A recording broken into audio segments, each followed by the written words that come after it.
वाहिगुरू जी का खालसा वाहिगुरू जी की फतेह। TV24 ਦੇ ਸਾਰੇ ਦਰਸ਼ਕ ਤੇ ਸਰੋਤੇ ਜਿਹੜੇ ਸਾਡੇ ਨਾਲ ਇਸ ਵਕਤ ਨਾਰਥ ਅਮਰੀਕਾ ਦੇ ਵਿੱਚੋਂ ਜੁੜੇ ਹੋਏ ਆ ਜਾਂ ਫਿਰ ਫੇਸਬੁੱਕ ਰਾਹੀਂ ਦੁਨੀਆ ਭਰ ਦੇ ਵਿੱਚ ਸਾਨੂੰ ਦੇਖ ਰਹੇ ਆ। ਅੱਜ ਮੈਂ ਅਮਰਵੀਰ ਸਿੰਘ ਇਸ ਪ੍ਰੋਗਰਾਮ ਦੇ ਵਿੱਚ ਆਪ ਸਭ ਦਾ ਤਹਿ ਦਿਲੋਂ ਸਵਾਗਤ ਕਰਦਾ।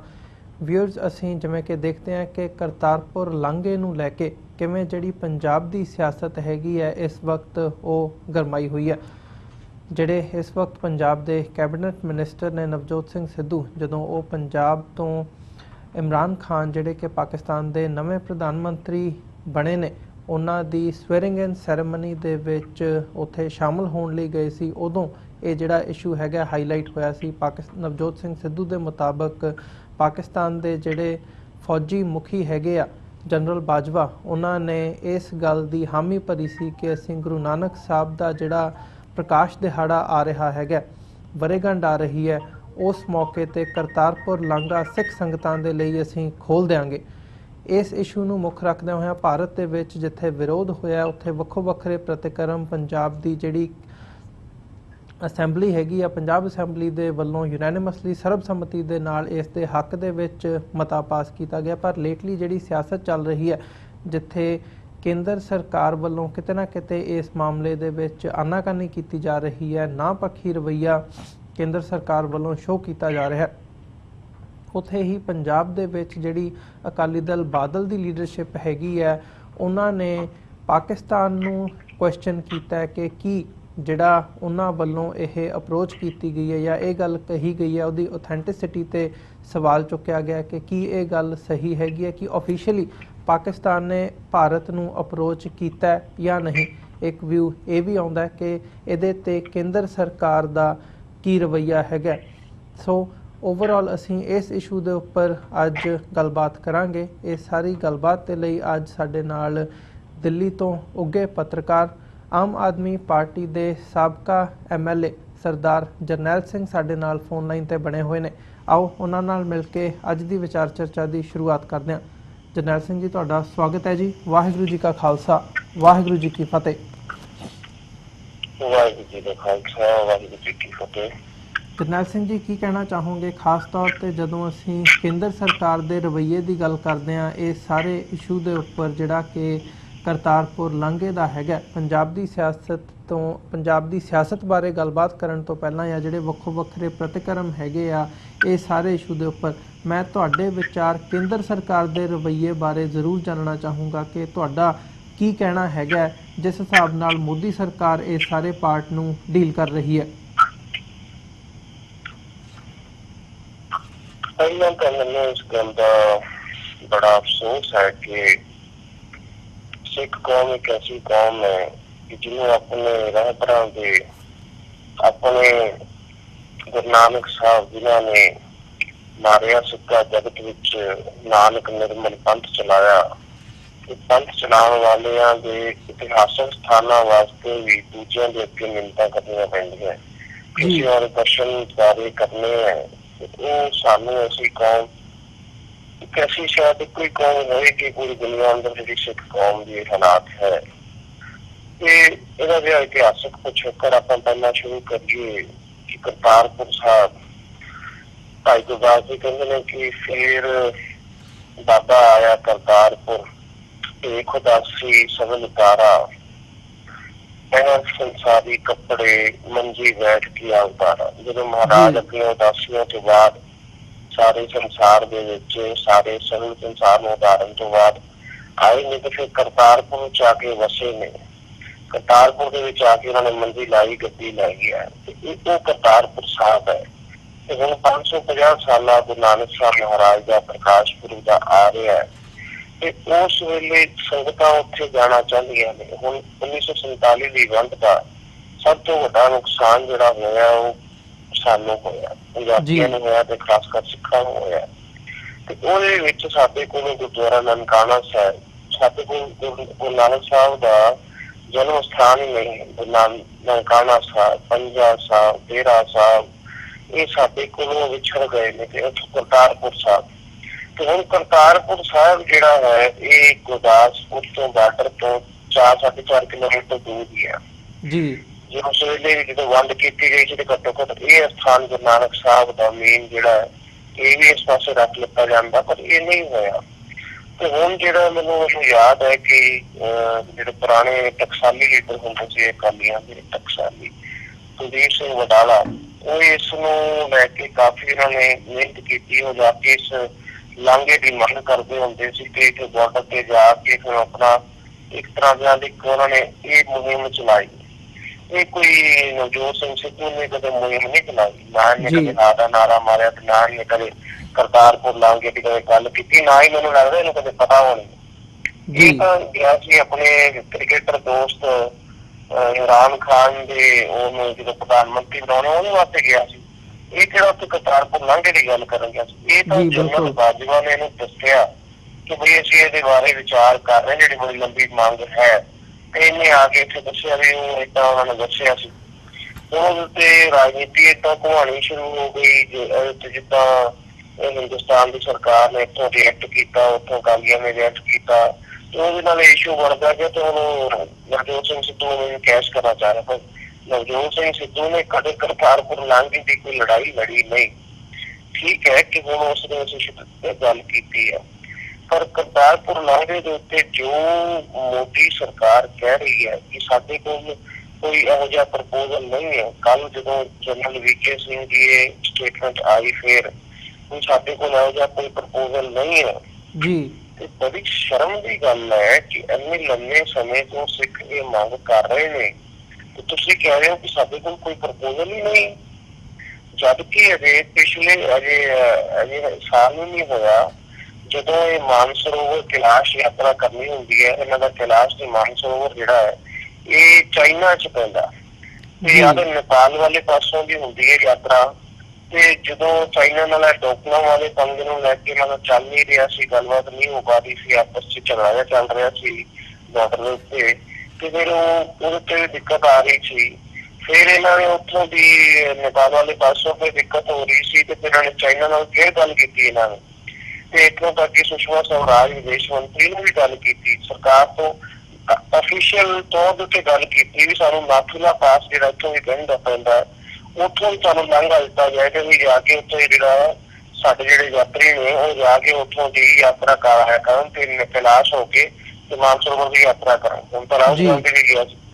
ਤੇ ਗੱਲ ਇਹ ਹੈ ਕਿ ਜਦੋਂ ਉਹ ਕੈਲਾਸ਼ ਯਾਤਰਾ ਦੂਜੇ ਚਾਈਨਾ ਚ ਪੈਂਦੀ ਹੈ, ਇੰਡੀਆ ਚ ਹੋ ਕੇ ਨਿਕਲਣਾ ਹੈ, ਲਦਾਖ ਚ ਹੋ ਕੇ ਨਿਕਲਣਾ, ਉਹਦੇ ਵਾਸਤੇ ਅਫੀਸ਼ੀਅਲ ਗੱਲਬਾਤ ਕਰਦੇ ਹੋ, ਸਾਰਾ ਕੁਝ ਤੁਸੀਂ ਕਰਦੇ ਹੋ।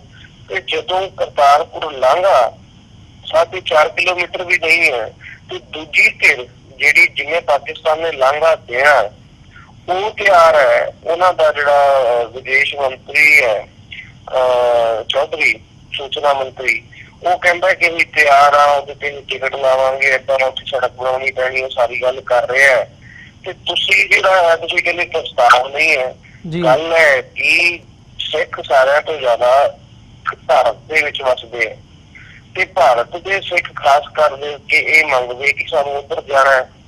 ਤੇ ਇਹ ਤਾਂ ਹੁਣ ਦੂਜੀ ਕੰਟਰੀ ਤੋਂ ਅਸੀਂ ਇੱਕ ਮੰਨ ਲਓ ਸਹੂਲਤ ਮੰਗ ਰਹੇ ਹਾਂ, ਤੇ ਪ੍ਰਪੋਜ਼ਲ ਤਾਂ ਸਾਡੇ ਵੱਲੋਂ ਹੋਣਾ ਚਾਹੀਦਾ ਨਾ ਕਿ ਇਹ ਪ੍ਰਪੋਜ਼ਲ ਅਸੀਂ ਪਾਕਿਸਤਾਨ ਕੋਲ ਰੱਖੀ, ਸਾਨੂੰ ਉੱਧਰ ਨੂੰ ਜਾਣਾ। ਸਾਡੇ ਜਿਹੜੇ ਲੋਕ ਹੈ, ਜਿਹੜੇ ਯਾਤਰੀ ਹੈ, ਕਿਉਂਕਿ ਇੱਕ ਪੋਲੀਟੀਕਲ ਮਾਮਲਾ ਨਹੀਂ ਹੈ, ਇੱਕ ਧਾਰਮਿਕ ਮਾਮਲਾ ਹੈ ਜਿਹਦੇ ਉੱਤੇ ਬੜੇ ਸਿੰਪੈਥੈਟਿਕ ਢੰਗ ਨਾਲ ਗੱਲ ਹੋਣੀ ਚਾਹੀਦੀ ਹੈ। ਤੇ ਉਹ ਉਸ ਓਕੇਜ਼ਨ ਦੇ ਉੱਤੇ ਹੀ ਖਾਸ ਕਰਕੇ ਜਾਣਾ ਚਾਹੁੰਦੇ ਨੇ, ਤੇ ਤੁਸੀਂ ਇਹ ਪ੍ਰਪੋਜ਼ਲ ਨੂੰ ਲਵੋ। ਇਹ ਕਹਿੰਦੇ ਜੀ ਸਾਡੇ ਕੋਲ ਕੋਈ ਪ੍ਰਪੋਜ਼ਲ ਨਹੀਂ ਆਈ, ਕਮਾਲ ਦੀ ਗੱਲ ਹੈ। ਲਾਂਘਾ ਤੁਸੀਂ ਲੈਣਾ ਹੈ ਜੀ, ਯਾਤਰੀਆਂ ਨੇ ਤੁਹਾਡੇ ਜਾਣਾ ਹੈ, ਤੇ ਪ੍ਰਪੋਜ਼ਲ ਪਾਕਿਸਤਾਨ ਕਿਉਂ ਭੇਜੇ ਜੀ? ਇਹ ਪ੍ਰਪੋਜ਼ਲ ਉੱਥੋਂ ਕਿਉਂ ਆਏਗੀ? ਪ੍ਰਪੋਜ਼ਲ ਤਾਂ ਤੁਹਾਡੇ ਇੱਥੋਂ ਜਾਏਗੀ। ਇਹ ਪ੍ਰਪੋਜ਼ਲ ਤੁਸੀਂ ਦਵੋ ਕਿ ਵੀ ਇਹ ਸਾਨੂੰ ਇਹ ਸਹੂਲਤ ਚਾਹੀਦੀ ਹੈ। ਤੁਸੀਂ ਇਹ ਕਿਵੇਂ ਕਹਿ ਸਕਦੇ ਕਿ ਸਾਡੇ ਕੋਲ ਕੋਈ ਪ੍ਰਪੋਜ਼ਲ ਨਹੀਂ ਹੈ? ਇਹ ਬੜੀ ਸ਼ਰਮ ਦੀ ਗੱਲ ਹੈ, ਬਹੁਤ ਸ਼ਰਮਨਾਕ ਗੱਲ ਹੈ। ਮੈਂ ਇਹ ਵੀ ਕਹਿ ਦਿੰਦਾ ਕਿ ਕੱਲ ਨੂੰ ਇਹ ਕਹਿ ਕਿ ਵੀ ਚਲੋ ਜੀ ਪਤਾ ਨਹੀਂ ਜੀ ਉੱਥੋਂ ਵੀ ਉਹ ਪਾਕਿਸਤਾਨ ਜਿਹੜਾ ਕਹੇ ਉਹਨੂੰ ਭੇਜ ਦੇਵੇ, ਕੁਝ ਕਰ ਦੇਵੇ। ਤੇ ਗੱਲ ਇਹ ਹੈ ਕਿ ਬਾਰਡਰ ਤਾਂ ਤੁਹਾਡਾ ਉੱਥੇ ਦਾ ਉੱਥੇ ਰਹਿਣਾ ਜੀ। ਜੇ ਲਾਂਘਾ ਮਿਲਣਾ ਹੈ ਤੇ ਉਹ ਪਾਕਿਸਤਾਨ ਦੇ ਸਿਰੇ ਵਿੱਚ 4.5 ਕਿਲੋਮੀਟਰ ਦਾ ਮਿਲਣਾ। ਇੱਥੋਂ ਬੰਦਿਆਂ ਨੇ ਜਾਣਾ ਹੈ ਪਾਕਿਸਤਾਨ ਤੋਂ, ਪਾਕਿਸਤਾਨੀ ਨਹੀਂ ਆਉਣਾ। ਇੱਥੋਂ ਜਿਹੜੇ ਭਾਰਤ ਦੇ ਲੋਕ ਨੇ ਉਹਨਾਂ ਨੇ ਜਾਣਾ ਤੇ ਉਹਨਾਂ ਨੇ ਮੱਥਾ ਟੇਕ ਕੇ ਵਾਪਸ ਆਉਣਾ। ਇਹ ਨਹੀਂ ਕਿ ਤੁਹਾਡੇ ਪਾਕਿਸਤਾਨ ਕਿਸੇ ਨੇ ਆਉਣਾ ਕਿ ਤੁਸੀਂ ਕਹੋਗੇ ਵੀ ਕੋਈ ਹੋਰ ਬੰਦਾ ਐਂਟਰ ਕਰ ਦੇਗਾ। ਇਹ ਵੀ ਕੋਈ ਲੌਜਿਕ ਨਹੀਂ ਹੈ ਕਿ ਲਾਂਘਾ ਉੱਥੇ ਰਹਿਣਾ ਤੇ ਪ੍ਰਸਤਾਵ ਤੁਹਾਡੇ ਵੱਲੋਂ ਹੋਣਾ ਚਾਹੀਦਾ। ਪਰ ਬੜੀ ਸ਼ਰਮ ਦੀ ਗੱਲ ਹੈ ਕਿ ਇਹ ਸਰਕਾਰ ਜਿਹੜੀ ਦੂਜਾ ਇਹ ਜਿਹੜਾ ਡਰਾਮੇਬਾਜ਼ੀ ਕਰ ਰਿਹਾ ਅਕਾਲੀ, ਤੇ ਇਹ ਕੱਲ ਵੀ ਗਏ ਸੀ NCPC ਵਾਲੇ ਜਾ ਕੇ ਉੱਥੇ ਬਾਰਡਰ ਦੇ ਉੱਤੇ ਵੀ ਪਾਕਿਸਤਾਨ ਨੂੰ ਕਹਾਂਗੇ, ਉਹ ਪਾਕਿਸਤਾਨ ਦਾ ਜਿਹੜਾ ਇੱਥੇ ਹਾਈ ਕਮਿਸ਼ਨਰ ਆ ਉਹਨੂੰ ਵੀ ਮਿਲ ਕੇ ਆਏ। ਕੋਈ ਬੇਅਕਲ ਲੋਕੋ, ਤੁਸੀਂ ਪਾਕਿਸਤਾਨ ਦੇ ਹਾਈ ਕਮਿਸ਼ਨਰ ਨੂੰ ਕਿਉਂ ਮਿਲਣ ਜਾ ਰਹੇ ਹੋ? ਪਾਕਿਸਤਾਨ ਤਾਂ ਕਹਿ ਰਹੇ ਲੰਘਾ ਨਹੀਂ ਨੂੰ ਤਿਆਰ ਆ। ਤੁਸੀਂ ਜਾ ਕੇ ਮਿਲੋ ਇੱਥੇ ਸੁਸ਼ਮਾ ਸਵਰਾਜ ਨੂੰ, ਤੁਸੀਂ ਜਾ ਕੇ ਮਿਲੋ ਪ੍ਰਧਾਨ ਮੰਤਰੀ ਮੋਦੀ ਨੂੰ, ਤੁਸੀਂ ਉਹਨਾਂ ਨੂੰ ਸਿਰ ਪਾੜੋ ਕਿ ਬਈ ਤੁਸੀਂ ਸਰਕਾਰ ਦੇ ਵਿੱਚੋਂ ਤੁਹਾਡੀ ਮੰਤਰੀ ਉਹਦੇ ਵਿੱਚ ਉਹ ਕਹੇ ਕਿ ਭਾਈ ਉਹ ਦੂਜੀ ਕੰਟਰੀਆਂ ਵਿੱਚ ਤਿਆਰ ਹੈ ਤਾਂ ਤੁਸੀਂ ਇਹ ਲਾਂਘਾ ਦਿਓ, ਤੁਸੀਂ ਇਹ ਪ੍ਰਸਤਾਵ ਅੱਗੇ ਨੂੰ ਉਹ ਕਰਨ ਦੇ ਬਜਾਏ ਇਹ ਇੰਨੇ ਡਰੇ ਹੋਏ ਘਬਰਾਏ ਹੋਏ ਲੋਕ ਤੇ ਮੈਨੂੰ ਸਮਝ ਨਹੀਂ ਆਉਂਦੀ। ਹੁਣ ਤਾਂ ਉਹ ਜਿਹੜੀ ਉਹ ਬੀਬੀ ਹਰਸਿਮਰਤ ਕੌਰ ਬਾਦਲ ਹੈ, ਮੈਨੂੰ ਲੱਗਦਾ ਕਿ ਉਹ BJP ਦੀ ਸਰਕਾਰ 'ਚ ਰਹਿ ਕੇ ਉਹਦੇ ਉੱਤੇ ਵੀ ਰੰਗ ਉਹੋ ਜਿਹੀ ਚੜ੍ਹ ਕੇ ਜਿਹੜਾ RSS ਵਾਲਾ ਹੁੰਦਾ ਤੇ ਉਹ ਹਰੇਕ ਨੂੰ ਇਹ ਗਦਾਰ ਹੈ, ਇਹ ਰਾਸ਼ਟਰ ਦਰੋਹੀ ਹੈ ਤੇ ਇਹ ਹੈ, ਏਦਾਂ ਦੀ ਭਾਸ਼ਾ ਹੀ ਗੱਲ ਕਰਦੀ ਪਈ ਹੈ। ਉਹ ਨਵਜੋਤ ਸਿੰਘ ਸਿੱਧੂ ਨੂੰ ਵੀ ਗਦਾਰ ਕਹੀ ਜਾਂਦੀ ਹੈ ਤੇ ਫਿਰ ਉਹਨੂੰ ਵੀ ਰਾਸ਼ਟਰ ਵਿਰੋਧੀ ਕਹੀ ਜਾਂਦੀ। ਇਹ ਮੈਨੂੰ ਲੱਗਦਾ ਜਿੱਦਾਂ ਉਹਨੂੰ ਇਹ ਭੁੱਲ ਗਈ ਕਿ ਉਹ ਅਕਾਲੀ ਦਲ 'ਚ ਹੈ, ਕਿ ਉਹ BJP 'ਚ RSS ਦੀ ਮੈਂਬਰ ਹੈ, ਕਿਉਂਕਿ ਇਹ ਮਸਲਾ ਜਿਹੜਾ ਆ ਇਹ ਸਿੱਖਾਂ ਦੇ ਜਜ਼ਬਿਆਂ ਨਾਲ ਜੁੜਿਆ ਹੋਇਆ। ਇਹ ਬਾਬੇ ਨਾਨਕ ਦੇ ਜਿਨ੍ਹਾਂ ਨੇ ਸੱਭਿਆ ਸਾਂਝੀਵਾਲਤਾ ਦੀ ਗੱਲ ਕੀਤੀ ਹੈ, ਇਹ ਮਸਲਾ ਉਹਨਾਂ ਦੇ ਨਾਲ ਜੁੜਿਆ ਹੋਇਆ। ਅਕਾਲੀ ਦਲ ਨੂੰ ਤਾਂ ਇਹਦੇ ਵਿੱਚ ਪਹਿਲ ਕਰਨੀ ਚਾਹੀਦੀ ਹੈ। ਅਕਾਲੀ ਦਲ ਦੀ ਕੈਬਨਿਟ ਦੇ ਵਿੱਚ ਮਿਨਿਸਟਰ ਹੈ, ਉਹਨੂੰ ਤਾਂ ਇਹ ਇਨੀਸ਼ੀਏਟਿਵ ਲੈਣਾ ਚਾਹੀਦਾ ਹੈ। ਉਹ ਲੈਣ ਦੀ ਬਜਾਏ ਹਾਲਤ ਇਹ ਹੋ ਗਈ ਹੈ ਕਿ ਜੇ ਕੋਈ ਗੱਲ ਚੱਲ ਰਹੀ ਹੈ ਤੇ ਉੱਥੋਂ ਦੀ ਉਹ ਪਾਕਿਸਤਾਨ ਉਹਨੂੰ ਪੋਜ਼ਿਟਿਵ ਰਿਸਪੌਂਸ ਦੇ ਰਿਹਾ ਹੈ ਤੇ ਉਹਨੂੰ ਕਹੀ ਜਾਂਦੇ ਕਿ ਵੀ ਤੂੰ ਆਫੀਸ਼ੀਅਲ ਉੱਥੋਂ ਦੀ ਪ੍ਰਸਤਾਵ ਨਹੀਂ ਭੇਜਿਆ। ਸ਼ਰਮ ਹੋਣੀ ਚਾਹੀਦੀ ਹੈ। ਪ੍ਰਸਤਾਵ ਤੁਹਾਡੇ ਵੱਲੋਂ ਜਾਏਗਾ, ਪ੍ਰਸਤਾਵ ਤੁਹਾਡੇ ਵੱਲੋਂ ਜਾਏਗਾ। ਜੇ ਬਾਬੇ ਨਾਨਕ ਦੇ 550 ਸਾਲ ਤੋਂ ਲਾਂਘਾ ਤੁਸੀਂ ਲੈਣਾ ਹੈ, ਜੇ ਤੁਸੀਂ ਕਿਸੇ ਤੋਂ ਸਹੂਲਤ ਮੰਗਣੀ ਹੈ, ਜੇ ਤੁਸੀਂ ਕਿਸੇ ਨੂੰ ਐਪਲੀਕੇਸ਼ਨ ਤੁਸੀਂ ਵੀ ਹੋਗੇ ਨਾ ਰਿਕੁਐਸਟ ਤੁਸੀਂ ਕਰੋਗੇ ਨਾ, ਬਲਕਿ ਉਹ ਕਹਿ ਰਹੇ ਕਿ ਅਸੀਂ ਤਿਆਰ ਹੈਗੇ, ਕਿਉਂਕਿ ਉਹ ਮਸਲਾ ਸਿਰਫ ਆਫੀਸ਼ੀਅਲ ਤੌਰ ਦੇ ਉੱਤੇ ਨਹੀਂ ਸਿੱਖ ਰਹੇ ਨੇ, ਅਨਆਫੀਸ਼ੀਅਲ ਤੌਰ ਦੇ ਉੱਤੇ ਵੀ ਮਸਲਾ ਚੁੱਕਦੇ ਰਹੇ ਨੇ। ਮੈਨੂੰ ਇਸ ਗੱਲ ਦੀ ਬੜੀ ਹੈਰਾਨੀ ਹੈ ਕਿ ਕੱਲ NCPC ਦੇ ਦਿੱਲੀ ਕਮੇਟੀ ਦੇ ਲੋਕਾਂ ਨੇ ਉੱਥੇ ਜਾ ਕੇ ਬਾਰਡਰ ਤੇ ਕਿਹਾ ਵੀ ਇੱਥੇ ਅਸੀਂ ਦੂਰਬੀਨਾਂ ਲਾਵਾਂਗੇ, ਇੱਥੇ ਅਸੀਂ ਪ੍ਰੋਗਰਾਮ ਬਾਰਡਰ ਤੇ ਕਰਾਂਗੇ, ਅਸੀਂ ਇਹ ਕਰਾਂਗੇ। ਮੈਨੂੰ ਲੱਗਦਾ ਕਿ ਮੋਦੀ ਨੇ ਇਹਨਾਂ ਨੂੰ ਮਨਾ ਕਰਤਾ, ਉਹ ਪਤਾ ਲੱਗ ਗਿਆ ਇਹਨਾਂ ਨੂੰ ਮੰਨਣਾ ਨਹੀਂ ਹੈ। ਜੋ ਉਹਦੀਆਂ ਗੱਲਾਂ ਕਰਨ ਲੱਗ ਪਏ ਕਿ ਆ ਗਿਆ ਤੇ ਬਾਰਡਰ ਤੇ ਅਸੀਂ ਐਵੇਂ ਕਰਾਂਗੇ, ਬਾਰਡਰ ਤੇ ਸਮਾਗਮ ਕਰਾਂਗੇ। ਤੇ ਬਾਰਡਰ ਤੇ ਸਮਾਗਮ ਤੁਸੀਂ ਕਿਉਂ ਕਰਨਾ? ਸਮਾਗਮ ਤਾਂ ਕਰਤਾਰਪੁਰ ਸਾਹਿਬ ਹੋਣਾ ਚਾਹੀਦਾ। ਜੇ ਸੰਗਤ ਦੇ ਨਹੀਂ ਹੋਏਗਾ, ਸੰਗਤ ਜਾਏਗੀ ਵੀਜ਼ਾ ਲੈ ਕੇ ਦੂਜੇ ਪਾਸੇ ਜਾ ਕੇ ਫਿਰ ਕਰਤਾਰਪੁਰ ਚਲੀ ਜਾਏਗੀ। ਤੁਸੀਂ ਇਹ ਡਰਾਮਾਬਾਜ਼ੀ ਬੰਦ ਕਰੋ। ਤੇ ਮੈਨੂੰ ਇਹ ਵੀ ਲੱਗਦਾ ਕਿ ਜਿਹੜੀਆਂ ਜਦ ਤੱਕ ਇਹ ਲੋਕ ਸਭਾ ਦੇ ਇਲੈਕਸ਼ਨ ਹੈ ਜਿਹੜੇ ਮਾਰਚ ਅਪ੍ਰੈਲ 'ਚ ਆਉਣ ਵਾਲੇ ਹੈ, ਤਾਂ ਤੱਕ ਮੋਦੀ ਦੀ ਸਰਕਾਰ ਬਿਲਕੁਲ ਵੀ ਪਾਕਿਸਤਾਨ ਨਾਲ ਕੋਈ ਰਾਬਤਾ ਕਾਇਮ ਨਹੀਂ ਕਰੇਗੀ। ਪਾਕਿਸਤਾਨ ਦੇ ਨਾਲ ਕੋਈ ਆਪਣੀ ਸਾਥ ਦਿਖਾਉਣ ਦੀ ਕੋਸ਼ਿਸ਼ ਨਹੀਂ ਕਰੇਗੀ, ਕਿਉਂਕਿ ਇਹਨਾਂ ਦਾ ਜਿਹੜਾ ਪੋਲੀਟੀਕਲ ਜਿਹੜਾ ਇਲੈਕਸ਼ਨ ਦਾ ਏਜੰਡਾ ਹੈ ਉਹ ਇਹੀ ਹੈ। ਪਾਕਿਸਤਾਨ ਨੂੰ ਭੰਡਣਗੇ, ਉੱਥੇ ਕਸ਼ਮੀਰ ਵੀ ਭੰਡਣਗੇ, ਇਹ ਸਭ ਗੱਲਾਂ ਕਰਕੇ ਵੀ ਪਾਕਿਸਤਾਨ ਨਾਲ ਕੋਈ ਗੱਲ ਨਹੀਂ ਕਰਦੇ, ਪਾਕਿਸਤਾਨ ਅੱਤਵਾਦੀ ਸਟੇਟ ਹੈ, ਇਹ ਸਭ ਗੱਲਾਂ ਕਰਕੇ ਇਹਨਾਂ ਇਲੈਕਸ਼ਨਾਂ ਦੇ ਵਿੱਚ ਆਪਣਾ ਉਹ ਰੁੱਖ ਰੱਖਣਾ ਹੈ। ਤੇ ਉਹਦੇ ਵਿੱਚ ਜੇ ਇਹਨਾਂ ਨੇ ਕਰਤਾਰਪੁਰ ਲਾਂਘੇ ਦੀ ਗੱਲ ਕੀਤੀ ਕਿ ਉਹ ਡਾਇਲੂਟ ਹੋਏਗਾ ਤੇ ਫਿਰ ਉਹਦੇ ਵਿੱਚ ਪਾਕਿਸਤਾਨ ਨਾਲ ਗੱਲਬਾਤ ਕਰਨੀ ਪਏਗੀ।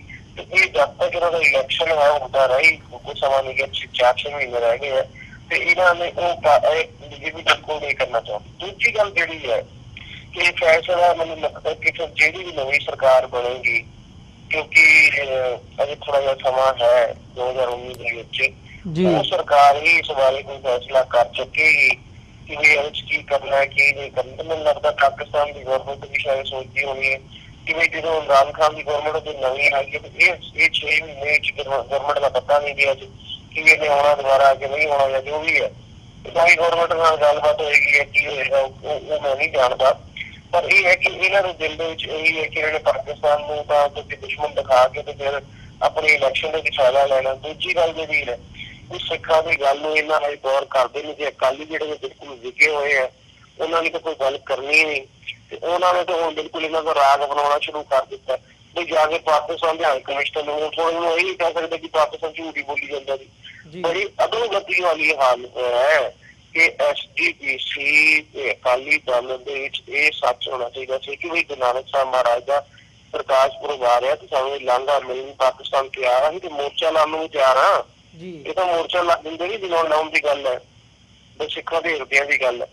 ਮੈਂ ਫਿਰ ਉਹੀ ਗੱਲ ਕਹਿ ਰਿਹਾ ਕਿ ਇਸ ਕਰਕੇ ਬੜੀ ਸ਼ਰਮ ਆਉਂਦਾ ਹੈ ਕਿ ਉਹ ਸਮਾਂ ਇਹ ਬੜਾ ਅਫਸੋਸ ਹੁੰਦਾ ਮੈਨੂੰ ਬੋਲਦੇ ਦਿਲ ਚ ਹੋ ਰਿਹਾ ਕਿ ਬਾਬੇ ਨਾਨਕ ਨੇ ਜਦੋਂ ਉਸ ਧਰਤੀ ਦੇ ਉੱਤੇ ਭਾਗ ਲਾਏ ਨੇ ਤੇ ਉਸ ਧਰਤੀ ਤੇ ਭਾਗ ਲਾ ਕੇ ਅਸੀਂ ਜਿਹੜੇ ਆ 47 ਤੋਂ ਬਾਅਦ ਕਿੰਨੇ ਭਾਗੇ ਆ ਕਿ ਸਾਨੂੰ ਉੱਥੇ ਜਾਣਾ, ਕਿ ਸਾਨੂੰ ਵੀਜ਼ਾ ਲੈ ਕੇ ਜਾਣਾ, ਫਿਰ ਉਹਦੇ ਵਿੱਚ ਬਸ ਇੰਨੇ ਟਾਈਮ ਵਾਸਤੇ ਹੀ ਜਾ ਸਕਦੇ ਹੋ ਤੇ ਉੱਥੋਂ ਜਾ ਕੇ ਇੱਥੇ ਦਰਸ਼ਨ ਕਰ ਸਕਦੇ ਹੋ, ਇੱਥੇ ਨਹੀਂ ਕਰ ਸਕਦੇ, ਇਹ ਗਏ ਵਾਲੇ ਗੁਰਦੁਆਰੇ ਜਾ ਸਕਦੇ ਹੋ, ਇੱਧਰ ਨਹੀਂ ਜਾ ਸਕਦੇ। ਇਹ ਹਾਲਾਤ ਸਾਡੇ ਨਾਲ ਹੁੰਦੇ ਨੇ ਕਿ ਹੁਣ ਜਦੋਂ 550 ਸਾਲਾਂ ਆਉਣ ਲੱਗਿਆ ਤੇ ਜਦੋਂ ਦਿਲਾਂ ਦੇ ਵਿੱਚ ਸਾਡੇ ਉਹ ਤਰੰਗ ਉੱਠੇਗੀ, ਸਤਿਕਾਰ ਉੱਠੇਗਾ ਬਾਬੇ ਨਾਨਕ ਦੇ ਬਾਰੇ, ਤੇ ਉਸ ਵੇਲੇ ਅਸੀਂ ਦੂਰਬੀਨਾਂ ਲਾ ਕੇ ਦੇਖਾਂਗੇ ਕਿ ਕਿੰਨੀ ਅਧੋਗਤੀ ਹੈ ਇਸ ਸਰਕਾਰ ਸਾਡੀ ਸਾਡੇ ਲਈ ਇਹ ਹਾਲਤ, ਖਾਸ ਕਰ ਜਿਹੜੀ ਸਾਡੀ ਲੀਡਰਸ਼ਿਪ ਹੈ। ਖਾਸ ਕਰਕੇ ਮੈਂ ਇਸ ਕਰਕੇ ਵੀ ਕਹਿ ਰਿਹਾ ਕਿ ਜਿਹੜੀ ਸਾਡੀ ਆਪੋਜੀਸ਼ਨ ਹੈ ਇਹਦੇ ਵਿੱਚ ਮੈਂ ਦੇਖ ਰਿਹਾ ਕਿ ਕੈਪਟਨ ਅਮਰਿੰਦਰ ਸਿੰਘ ਵੀ ਕੁਝ ਨਹੀਂ ਘੋਖ ਰਿਹਾ,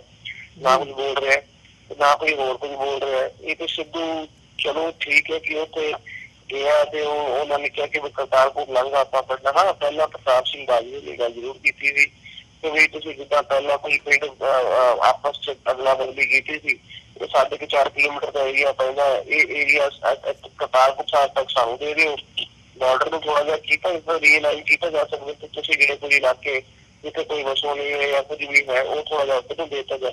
ਅਗਰ ਇਹ ਵੀ ਹੋ ਜਾਂਦਾ ਹੈ ਕਿ ਬਹੁਤ ਵੱਡਾ ਕੰਮ ਹੋ ਜਾਏਗਾ, ਕਿਉਂਕਿ ਬਾਬੇ ਨਾਨਕ ਜਿਹਨੇ ਮਤਲਬ ਕਿ ਪੰਥ ਚਲਾਇਆ ਹੈ ਤੇ ਉਸ ਗੁਰੂ ਨਾਨਕ ਸਾਹਿਬ ਮਹਾਰਾਜ ਦਾ ਕੋਈ ਇਤਿਹਾਸਕ ਸਥਾਨ ਵੱਡਾ ਇੱਕ ਤਾਂ ਬੰਜਾ ਸਾਹਿਬ ਜਿੱਥੇ ਹੋਏ ਨੇ, ਤੇ ਫਿਰ ਅਖੀਰਲਾ ਸਮਾਂ ਜਿਹੜਾ ਉਹ ਕਰਤਾਰਪੁਰ ਸਾਹਿਬ ਦਾ ਘੱਟੋ ਇਹ ਸਥਾਨ ਇਸ ਪਾਸੇ ਆ ਜਾਵੇ ਤੇ ਬੜੇ, ਕਿਉਂਕਿ ਵੈਸੇ ਤਾਂ ਸਿੱਖ ਦੁਨੀਆ ਭਰ ਤੋਂ ਕੈਨੇਡਾ ਤੇ ਜਾ ਸਕਦੇ ਨੇ ਉੱਥੇ, ਪਰ ਗੱਲ ਇਹ ਕਿ ਬਹੁਤਾ ਸਿੱਖ ਜਿਹੜਾ 90% ਅੱਜ ਵੀ ਪੰਜਾਬ ਚ ਰਹਿੰਦਾ, ਪੰਜਾਬ ਦੇ ਆਸ ਪਾਸ ਹਿੰਦੁਸਤਾਨ ਚ ਰਹਿੰਦਾ, ਤੇ ਉਹਦੇ ਵਾਸਤੇ ਇਹ ਬੜਾ ਇੱਕ ਸੌਖਾ ਹੋ ਜਾਏਗਾ ਗੱਲ ਜਿਹੜੀ ਹੈ।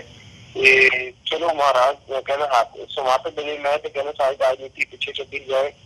ਮੈਂ ਸਾਰੇ ਆਪਣੀ ਮੈਂ ਤਾਂ ਮੋਦੀ ਨੂੰ ਵੀ ਥੈਂਕ ਯੂ ਕਰਨ ਨੂੰ ਕਿਹਾ, ਕਿਉਂਕਿ ਇਹ ਜਿਹੜਾ ਸਮਾਂ ਹੈ ਤੇ ਇਹ ਜਿਹੜਾ ਹੈ ਸਾਨੂੰ ਉਹ ਲਾਂਘਾ ਦਿੱਤਾ ਜਾਏ ਤੇ ਅਸੀਂ ਵੀ ਬਿਨਾਂ ਕਿਸੇ ਵੀਡੀਓ ਦੇ ਬਾਬੇ ਨਾਨਕ ਦੇ ਕਰਤਾਰਪੁਰ ਦੇ ਦਰਸ਼ਨ ਕਰਕੇ ਆਈਏ।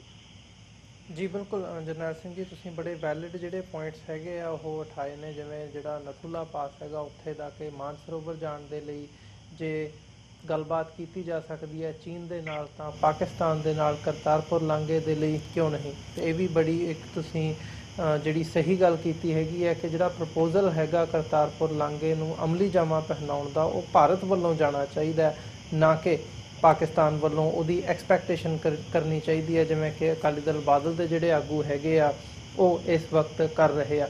ਪਰ ਇਸ ਸਾਰੇ ਇਸ਼ੂ ਦੇ ਵਿੱਚ ਜਦੋਂ ਅਸੀਂ ਮਾਨਸਿਕਤਾ ਦਾ ਜਾਂ ਜਿਹੜੀ ਮੈਜੋਰਿਟੀ ਕਮਿਊਨਿਟੀ ਹੈਗੀ ਆ ਉਹਨਾਂ ਦੀ ਗੱਲ ਕਰਦੇ ਹਾਂ, ਜਾਂ ਜਿਹੜਾ ਮੇਨ ਸਟਰੀਮ ਮੀਡੀਆ ਹੈਗਾ ਭਾਰਤ ਦੇ ਵਿੱਚ ਉਹਦੀ ਗੱਲ ਕਰਦੇ ਹਾਂ, ਤਾਂ ਉਹਦੇ ਵੱਲੋਂ ਕਿਤੇ ਨਾ ਕਿਤੇ ਡਾਇਰੈਕਟਲੀ ਇਹ ਸਾਰੇ ਪਾਰਟ ਨੂੰ ਪਾਕਿਸਤਾਨ ਦੀ ISI ਦੇ ਨਾਲ ਜੋੜਨ ਦੀ ਜਾਂ ਅੱਤਵਾਦ ਦੇ ਨਾਲ ਜੋੜਨ ਦੀ ਇੱਕ ਜਿਹੜੀ ਲਾਈਨ ਹੈ ਉਹ ਦੇਖਣ ਨੂੰ ਮਿਲ ਰਹੀ ਆ। ਜਿਹੜਾ ਇਸ਼ੂ ਇਹ ਨਵਜੋਤ ਸਿੱਧੂ ਵੱਲੋਂ ਹਾਈਲਾਈਟ ਵੀ ਕੀਤਾ ਜਾ ਰਿਹਾ, ਉਹਨਾਂ ਨੂੰ ਵੀ ISI ਦੇ ਬਹਿਸਟ 'ਤੇ ਜਾਂ ISI ਦੇ ਏਜੰਟ ਤੱਕ ਜਿਹੜੀ ਕਹਿਣ ਦੀ ਲਾਈਨ ਹੈ ਉਹ ਇਸ ਵਕਤ ਦੇਖਣ ਨੂੰ ਮਿਲ ਰਹੀ ਹੈ। ਸੋ ਤੁਹਾਨੂੰ ਲੱਗਦਾ ਵੀ ਜਿਹੜੀ ਮੈਜੋਰਿਟੀ ਕਮਿਊਨਿਟੀ ਹੈਗੀ ਹੈ ਜਾਂ ਜਿਹੜੀ ਸਰਕਾਰ ਹੈਗੀ ਹੈ ਭਾਰਤ ਦੀ, ਉਹ ਇਸ ਇਸ਼ੂ ਦੇ ਉੱਤੇ ਕਦੇ ਵੀ ਸੁਹਿਰਦਤਾ ਦੇ ਨਾਲ ਜਿਹੜਾ ਸਿੱਖਾਂ ਦਾ ਇਸ਼ੂ ਹੈਗਾ ਉਹਨੂੰ ਗ੍ਰੀਨ ਸਿਗਨਲ ਦੇ ਸਕਦੀ ਹੈ? ਦੇਖੋ, ਦੋ ਗੱਲਾਂ, ਇੱਕ ਤਾਂ ਮੈਜੋਰਿਟੀ ਕਮਿਊਨਿਟੀ, ਇੱਕ ਹੈਗਾ ਮੀਡੀਆ। ਮੈਨੂੰ ਲੱਗਦਾ ਕਿ ਮੈਜੋਰਿਟੀ ਕਮਿਊਨਿਟੀ ਨੂੰ ਕੋਈ ਇਸ ਗੱਲ ਦੇ ਉੱਤੇ ਇਤਰਾਜ਼ ਹੋ ਸਕਦਾ ਹੈ ਕਿ ਬਈ ਗੁਰੂ ਨਾਨਕ ਸਾਹਿਬ ਮਹਾਰਾਜ ਦਾ ਪ੍ਰਕਾਸ਼ ਪੁਰਬ ਹੈ, ਓਵਰਆਲ ਜੋ ਮਰਜ਼ੀ ਕਹਿ ਲਓ ਕਿ ਗੁਰੂ ਨਾਨਕ ਸਾਹਿਬ ਮਹਾਰਾਜ ਪ੍ਰਤੀ ਸਤਿਕਾਰ ਹੈ। ਤੇ ਇਸ ਕਰਕੇ ਕਿਉਂਕਿ ਲੋਕ ਜਿਹੜੇ ਨਾ ਭੇਡ ਹੁੰਦੇ ਨੇ, ਚਲਾਉਣ ਵਾਲੀਆਂ ਮੀਡੀਆ, ਸਰਕਾਰਾਂ ਤੇ BJP RSS ਵਾਲੇ ਕੱਟੜਪੰਥੀ ਸੰਗਠਨ ਜਿਹੜੇ ਆ ਇਹ ਆ। ਤੇ ਜਿਹੜਾ ਮੀਡੀਆ ਉਹ ਕਹਿ ਰਿਹਾ ਜਿਹਦੇ ਮੰਨ ਲਓ ਕਿ ISI ਇਹਦੇ ਪਿੱਛੇ ਹੈ ਜਾਂ ਇਹ ਹੈ ਉਹ ਹੈ, ਤੇ ਇਹ ਜਿਹੜੀ ਗੱਲ ਹੈ ਇਹ ਸਾਰੀ ਜਿਹੜਾ ਉੱਥੇ ਇਹਨਾਂ ਦਾ ਆਪਣਾ ਇੰਟੈਲੀਜੈਂਸ ਦਾ ਚੀਫ ਬੈਠਾ BJP ਵਾਲਿਆਂ ਦਾ, ਉਹ ਜਿਹੜੀਆਂ ਕਹਾਣੀਆਂ ਚਲਾ ਰਿਹਾ। ਪਰ ਮੈਂ ਇੱਕ ਗੱਲ ਕਹਿਣਾ, ਚਲੋ ਮੰਨ ਲਓ, ਮੈਂ ਕਹਿੰਦਾ ਇਹਦੇ ਪਿੱਛੇ ISI ਹੈ, ਮੈਂ ਕਹਿੰਦਾ ਚਲੋ ਮੰਨ ਲਓ ਇਹਦੇ ਚ ਪਾਕਿਸਤਾਨ ਦੀ ਮਨਸ਼ਾ ਸਹੀ ਨਹੀਂ ਹੈ, ਪਰ ਮੈਨੂੰ ਇਹ ਦੱਸੋ ਬੇਅਕਲ ਲੋਕੋ, ਜੇ ਮੰਨ ਲਓ ਪਾਕਿਸਤਾਨ ਨੇ ਇਹ ਚਾਲ ਚੱਲੀ ਹੈ ਕਿ ਉਹਨੇ ਆਪ ਹੀ ਕਹਿਤਾ ਕਿ ਅਸੀਂ ਕਰਤਾਰਪੁਰ ਲਾਂਘਾ ਦੇਣ ਨੂੰ ਤਿਆਰ ਹਾਂ, ਜੇ ਮੰਨ ਲਓ ਉਹਨੇ ਇਹ ਪੰਜਾਬ ਦੇ ਵਿੱਚ ਲੋਕਾਂ ਨੂੰ ਆਪਣੇ ਚੰਗਾ ਦਿਖਾਉਣ ਵਾਸਤੇ ਕੀਤੀ ਹੈ, ਤੇ ਉਹਨੇ ਤਾਂ ਇੱਕ ਪੋਜ਼ਿਟਿਵ ਚਾਲ ਚੱਲੀ ਮੰਨ ਲਓ। ਜੀ ਤੇ ਜੇ ਤੁਸੀਂ ਹੁਣ ਤੁਸੀਂ ਕਹੋ ਕਿ ਸਾਨੂੰ ਲਾਂਘਾ ਨਹੀਂ ਲੈਣਾ, ਫਿਰ ਤਾਂ ਉਹ 100% ਆਪਣੀ ਚਾਲ 'ਚ ਕਾਮਯਾਬ ਹੁੰਦਾ। ਵੀ ਜਿਹੜੇ ਸਿੱਖ ਨੇ ਦੁਨੀਆ 'ਚ ਬੈਠੇ ਨੇ, ਜਿਹੜੇ ਹਿੰਦੁਸਤਾਨ 'ਚ ਬੈਠੇ ਨੇ, ਪੰਜਾਬ 'ਚ ਬੈਠੇ ਨੇ, ਉਹ ਕਹਿਣਗੇ ਪਾਕਿਸਤਾਨ ਲਾਂਘਾ ਦੇਣ ਨੂੰ ਤਿਆਰ ਹੈ ਤੇ ਸਾਡੀ ਇਹ ਸਰਕਾਰ ਦੇਣ ਨੂੰ ਤਿਆਰ ਨਹੀਂ ਹੈ। ਤੇ ਜੀ ਫਿਰ ਨਫ਼ਰਤ ਕਿਹਦੇ ਪ੍ਰਤੀ ਪੈਦਾ ਹੋਏਗੀ? ਕੁਛ ਇੰਡੀਆ ਦੀ ਸਰਕਾਰ ਦੇ ਪ੍ਰਤੀ ਬੇਗਾਨਗੀ ਕਿਸ ਪਾਸੇ ਪੈਦਾ ਹੋਏਗੀ ਇੰਡੀਆ ਦੀ ਸਰਕਾਰ ਪ੍ਰਤੀ? ਤੇ ਲੋਕਾਂ ਨੂੰ ਲੱਗੇਗਾ ਕਿ ਵੀ ਸਾਡਾ ਦੁਸ਼ਮਣ ਤਾਂ ਇਹ ਨੇ, ਉਹ ਚੰਗੇ ਨੇ। ਬਲਕਿ ਤੁਹਾਨੂੰ ਇਹ ਹੱਥੋਂ ਹੱਥੀ ਲੈ ਕੇ ਕਹਿਣਾ ਪਏਗਾ ਕਿ ਹਾਂ ਜੀ ਦੇ ਨਾਲੇ ਕਰਤਾਰਪੁਰ ਲਾਂਘਾ ਇੱਕੋ ਦਿੰਦੇ ਵੀ, ਬਾਕੀ ਉਸ ਵੇਲੇ ਹੋਰ ਵੀ ਸਹੂਲਤਾਂ ਦਿਓ ਤੇ ਬਾਕੀ ਗੁਰਦੁਆਰੇ ਨੂੰ ਧਾਮਾਂ ਵਾਸਤੇ ਵੀ ਦਿਓ। ਤੇ ਆਹ ਕੋ ਜਿਹਨੂੰ ਦੇਖ ਕੇ ਪਾਕਿਸਤਾਨ ਨੂੰ ਸ਼ਾਇਦ ਲੱਗੇ ਵੀ ਮੈਂ ਇਹ ਸਭ ਬੰਦਾ ਨਾ ਮੰਨਾਂ, ਫਿਰ ਇਹ ਕਹਿਣ ਅਸੀਂ ਵੀ ਇੱਕ ਨਹੀਂ 5 ਮੰਗਾ ਮੰਗਦੇ ਤੇ ਇੱਕ ਹੀ ਮੰਗਾ ਤੇ ਇਹ ਤਾਂ ਸਟ੍ਰੈਟਜੀ ਤਾਂ ਇਹ ਹੋਣੀ ਚਾਹੀਦੀ ਹੈ। ਪਰ ਇਹ ਜਿਹੜੀ ਗੱਲ ਕਹੀ ਜਾਂਦੇ ਹੈ ਕਿ ਬਈ ਉੱਥੋਂ ਦੀ ਨੇ ਉਹਦੇ 'ਚ ISI ਦੀ ਗੱਲ ਹੈ ਤੇ ਉਹਦੀ ਗੱਲ ਹੈ, ਤੇ ਮੈਨੂੰ ਇਹ ਦੱਸੋ ਕਿ ਫਿਰ ਤੁਸੀਂ ਬੇਵਕੂਫੀ ਕਿਉਂ ਕਰ ਰਹੇ ਹੋ? ਕਿ ਜਦੋਂ ਉਹਨੇ ਨੇ ਕਹਿ ਦਿੱਤਾ ਕਿ ਮੈਂ ਇਹ ਕਰਨ ਨੂੰ ਤਿਆਰ ਹਾਂ, ਤੇ ਤੁਹਾਨੂੰ ਜੇ ਤੁਸੀਂ ਨਾ ਪੱਖੀ ਤਾਂ ਤੁਸੀਂ ਹੋਵੋਗੇ, ਨਾਰਾਜ਼ਗੀ ਤੁਸੀਂ ਛੇੜੋਗੇ। ਬਾਕੀ ਮੈਨੂੰ ਇਹ ਲੱਗਦਾ ਨਹੀਂ ਕਿ ਮੈਨੂੰ ਲੱਗਦਾ ਆਉਣ ਵਾਲੇ ਸਮੇਂ ਵਿੱਚ, ਕਿਉਂਕਿ ਬਾਬਾ ਨਾਨਕ ਆਪ ਸਮਰੱਥ ਹੈ ਤੇ ਕੋਟ ਬ੍ਰਹਮੰਡ ਕੋ ਠਾकुर स्वामी सगल जी दाता रे ਪ੍ਰਤਪਾਲੇ ਨੇ ਸਾਰ ਸੰਭਾਲੇ ਗੁੰਡੇ ਮੁੱਟ ਜਾਤਾ ਰੇ। ਮਹਾਰਾਜ ਆਪਣੀ ਕਲਾ ਆਪ ਵਰਤਾਉਣ ਦੀ ਕਿਸੇ ਦੀ ਜ਼ਰੂਰਤ ਨਹੀਂ, ਹਿੰਮਤ ਨਹੀਂ ਕਿ ਉਸ ਗੱਲ ਨੂੰ ਰੋਕ ਸਕਣਗੇ। ਇਹ ਸਰਕਾਰਾਂ ਤੇ ਆਉਂਦੀਆਂ ਜਾਂਦੀਆਂ ਰਹਿੰਦੀਆਂ ਨੇ। ਬਾਕੀ ਇਹ ਜਿਹੜਾ ਇਹ ਲੌਜਿਕ ਦੇ ਰਹੇ ਨੇ, ਇਹ ਮੈਨੂੰ ਮੂਰਖਾਵਾਂ ਨਾਲ ਲੱਗਦਾ। ਜਿਵੇਂ ਜੇ ਪਾਕਿਸਤਾਨ ਮੰਨ ਲਓ ਉਹਦੇ ਵਿੱਚ ਚਾਲ ਵੀ ਚੱਲ ਰਿਹਾ ਤੇ ਇੱਕ ਪੋਜ਼ਿਟਿਵ ਕੰਮ ਕਰਕੇ ਚੱਲ ਰਿਹਾ ਨਾ, ਤੁਸੀਂ ਉਹਨੂੰ ਐਕਸੈਪਟ ਕਰਕੇ ਮੈਂ ਕਹਿੰਦਾ 4 ਮੰਗਾਂ ਹੋਰ ਰੱਖ ਦਿਓ, 550 ਸਾਲ ਦਾ ਵੀ ਨਨਕਾਣਾ ਸਾਹਿਬ ਵੀ ਏਦਾਂ ਜਾਣਦੇ ਹੋ ਜੀ, ਸਾਨੂੰ ਪੰਜਾ ਸਾਹਿਬ ਵੀ ਏਦਾਂ ਜਾਣਦੇ ਹੋ ਜੀ, ਸਾਨੂੰ ਐਂ ਕਰਨ ਦੇ ਕਿ ਤੁਸੀਂ ਹੋਰ ਮੰਗ ਲਓ। ਤੁਸੀਂ ਕਹੋਗੇ ਵੀ ਸਰ 1 ਸਾਲ ਦੇ ਲਈ ਕਿਉਂ 10 ਸਾਲ ਲਈ ਲਾਂਘਾ ਦੇ ਦੇ, ਹੋ ਸਕਦਾ ਪਾਕਿਸਤਾਨ ਨਾ ਮੰਨੇ। ਕਹਿਣ ਦਾ ਭਾਵ ਇਹ ਹੈ ਕਿ ਜੇ ਤੁਹਾਡੀ ਉਹ ਸਟ੍ਰੈਟਜੀ ਚਲਾ ਕੇ ਸਟ੍ਰੈਟਜੀ ਦੀ ਗੱਲ ਕਰੋ ਨਾ, ਇਹ ਏਦਾਂ ਦੇ ਰਿਟੋਰਿਕ ਕਰਨਾ ਕੀ ਹੋਏਗਾ? ਜੀ ਬਿਲਕੁਲ। ਸੋ ਕਿਤੇ ਨਾ ਕਿਤੇ ਇਹ ਗੱਲ ਲੱਗਦੀ ਹੈ ਕਿ ਜਿਹੜੀ ਸੁਹਿਰਦਤਾ ਦੀ ਕਮੀ ਜ਼ਰੂਰ ਜਿਹੜੀ ਸਰਕਾਰੀ ਲੈਵਲ 'ਤੇ ਕੇਂਦਰ ਸਰਕਾਰ ਵੱਲੋਂ ਉਹ ਨਜ਼ਰ ਆਉਂਦੀ ਹੈ। ਸੋ ਜਰਨੈਲ ਸਿੰਘ ਜੀ, ਤੁਹਾਡਾ ਬਹੁਤ ਬਹੁਤ ਧੰਨਵਾਦ। ਇਹ ਸਾਰੇ ਇਸ਼ੂ ਦੇ ਉੱਪਰ ਤੁਸੀਂ ਆਪਣਾ ਸਮਾਂ ਕੱਢ ਕੇ ਸਾਡੇ ਨਾਲ ਵਿਚਾਰਾਂ ਦੀ ਸਾਂਝ ਪਾਈ ਹੈ। ਅੱਜ ਦੇ ਸ਼ੋਅ ਦੇ ਵਿੱਚ ਇੱਥੇ ਹੀ ਇਜਾਜ਼ਤ ਚਾਹਾਂਗੇ ਜੀ ਤੁਹਾਡੇ ਕੋਲੋਂ। ਬਹੁਤ ਬਹੁਤ ਧੰਨਵਾਦ ਤੁਹਾਡਾ। ਫਤਿਹ ਦੀ ਸਾਂਝ ਪਾਈ ਹੈ ਜੀ ਅੰਤ ਦੇ ਵਿੱਚ। ਵਾਹਿਗੁਰੂ ਜੀ ਕਾ ਖਾਲਸਾ, ਵਾਹਿਗੁਰੂ ਜੀ ਕੀ ਫਤਿਹ ਜੀ। ਵਾਹਿਗੁਰੂ ਜੀ ਕਾ ਖਾਲਸਾ ਜੀ। ਵਿਊਅਰਸ, ਉਮੀਦ ਕਰਦੇ ਹਾਂ ਕਿ ਜਿਹੜੀ ਅੱਜ ਦੀ ਸਾਡੀ ਗੱਲਬਾਤ ਸੀ ਦਿੱਲੀ ਤੋਂ ਆਮ ਆਦਮੀ ਪਾਰਟੀ ਦੇ ਸਾਬਕਾ MLA ਤੇ ਉੱਘੇ ਪੱਤਰਕਾਰ ਸਰਦਾਰ ਜਰਨੈਲ ਸਿੰਘ ਹੋਰਾਂ ਦੇ ਨਾਲ ਉਹ ਤੁਹਾਨੂੰ ਜ਼ਰੂਰ ਪਸੰਦ ਆਈ ਹੋਵੇਗੀ। ਸੋ ਇਸ ਗੱਲਬਾਤ ਦੇ ਰਾਹੀਂ ਇਹੀ ਇੱਕ ਸੰਦੇਸ਼ ਹੈਗਾ, ਕੋਸ਼ਿਸ਼ ਹੈਗੀ ਹੈ ਕਿ ਜਿਹੜਾ ਇਹ ਸਾਰਾ ਇਸ਼ੂ ਚੱਲ ਰਿਹਾ ਹੈ ਪੰਜਾਬ ਦੀ ਸਿਆਸਤ ਜਾਂ ਭਾਰਤ ਤੇ ਪਾਕਿਸਤਾਨ ਦੀ ਸਿਆਸਤ ਤੋਂ ਉੱਪਰ ਉੱਠ ਕੇ ਸਿੱਖ ਇਹਦੇ 'ਚ ਜਿਹੜੇ ਇੰਟਰਸਟ ਹੈਗੇ ਨੇ ਉਹਨਾਂ ਨੂੰ ਹਾਈਲਾਈਟ ਕੀਤਾ ਜਾ ਸਕੇ। ਉਸ ਪਰਸਪੈਕਟਿਵ ਨੂੰ ਮੁੱਖ ਰੱਖਦਿਆਂ ਹੋਇਆ ਅਸੀਂ ਦੇਖ ਸਕੀਏ ਕਿ ਇਹ ਜਿਹੜਾ ਇਸ਼ੂ ਹੈਗਾ ਇਹ ਕੀ ਹੈ ਐਗਜ਼ੈਕਟਲੀ, ਅਤੇ ਜਿਹੜੀ ਕਮੀ ਹੈਗੀ ਹੈ ਕਰਤਾਰਪੁਰ ਲਾਂਘੇ ਨੂੰ ਅਮਲੀ ਜਾਮਾ ਪਹਿਨਾਉਣ ਦੇ ਵਿੱਚ ਉਹ ਕਿੱਥੇ ਆ ਰਹੀ ਹੈ। ਸੋ ਇਸ ਇਸ਼ੂ 'ਤੇ ਜਿਹੜੀ ਗੱਲਬਾਤ ਹੈਗੀ ਹੈ, ਉਮੀਦ ਕਰਦੇ ਹਾਂ ਤੁਹਾਨੂੰ ਜ਼ਰੂਰ ਪਸੰਦ ਆਈ ਹੋਵੇਗੀ। ਜਾਂਦੇ ਤੁਹਾਡੇ ਚਰਨਾਂ ਦੇ ਵਿੱਚ ਬੇਨਤੀ ਵੀ ਕਰਦੇ ਹਾਂ, ਇਸ ਪਲੇਟਫਾਰਮ ਨੂੰ ਅੱਗੇ ਵਧਾਉਣ ਦੇ ਲਈ ਸਾਨੂੰ ਤੁਹਾਡੀ ਸਹਾਇਤਾ ਦੀ ਲੋੜ ਹੈ। TV84 ਨੂੰ ਡੋਨੇਟ ਕਰਨ ਦੇ ਲਈ ਤੁਸੀਂ ਸਾਡੀ ਵੈਬਸਾਈਟ www.tv84.tv ਤੇ ਜਾ ਕੇ ਸਾਨੂੰ ਡੋਨੇਟ ਕਰ ਸਕਦੇ ਹੋ ਅਤੇ ਮੰਥਲੀ ਡੋਨੇਸ਼ਨਸ ਦੇ ਲਈ ਪਲੈਜ ਕਰ ਸਕਦੇ ਹੋ।